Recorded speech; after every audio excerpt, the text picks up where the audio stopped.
Dengue వస్తుంది, malaria వస్తుంది, filaria వస్తుంది, చికన్గున్యా వస్తుంది, ఇన్ని రకాలమైన వ్యాధులు వస్తాయి. కాబట్టి ఆ దోమలు ఎక్కడ ఉంటాయంటే మంచినీటిలో వెతుకుతాయి. ఆ దోమలు మంచినీరు ఎక్కడ ఉంటుంది? మన ఇంటి దగ్గరనే ఉంటుంది. మన ఇంటి దగ్గర ఏముంటుంది? మన ఇంటి ముందుల గోలెం ఉంటుంది. దాన్ని పట్టించుకోం మనం. ఆ గోలెంలో నీళ్ళు అట్లే ఉంటాయి. వాన నీళ్ళు పడతాయి, అవి పడతాయి, అట్లా ఇంత తోక పురుగులు వెళ్తాయి. అవేమంటారు? దోమ పురుగులు వెళ్తే చిన్నవి, ఆ తోక పురుగులు వెళ్ళి ఒక వారం రోజుల దోమలు అయిపోతాయి. అవే దోమలు మళ్ళీ మన ఇంటికి చుట్టూ చేసి మనకే కలుస్తాయి.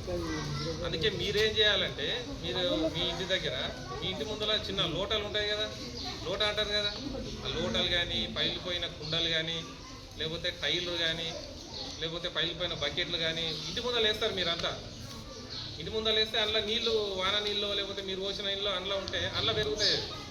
కాబట్టి ఏం చేయాలి? అవన్నీ ఒలగపోయాలి, ఒలగపోయాలి మీరే. లేకపోతే మీ శాత కాకపోతే మీ అమ్మనాయనకి చెప్పాలి, చెప్పి ఒలగపోయాలి.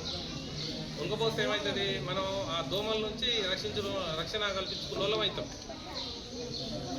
తర్వాత మెయిన్ ఏంటంటే, ఈ డెంగ్యూ వచ్చిందంటే చాలా ఇబ్బందికరమైన పరిస్థితి ఉంటుంది. ఇక్కడ డెంగ్యూ వచ్చిందంటే ఇక్కడ ట్రీట్మెంట్ దొరకదు మీకు. ఇంకా మళ్ళీ మీరు మైడ్నార్ పోవాలి. కాబట్టి ఏం చేయాలి? మీరు ఇవన్నీ తప్పించుకోవాలంటే ఫస్ట్ మన ఇంటి ముందర శుభ్రంగా ఉంచుకోవాలి. దాంతోపాటే మీరేం చేయాలి? గోళ్ళు తీసుకోవాలి మంచిగా. గోళ్ళు ఉంటాయి కదా, వారానికి ఒకసారి గోళ్ళు తీసుకోవాలి.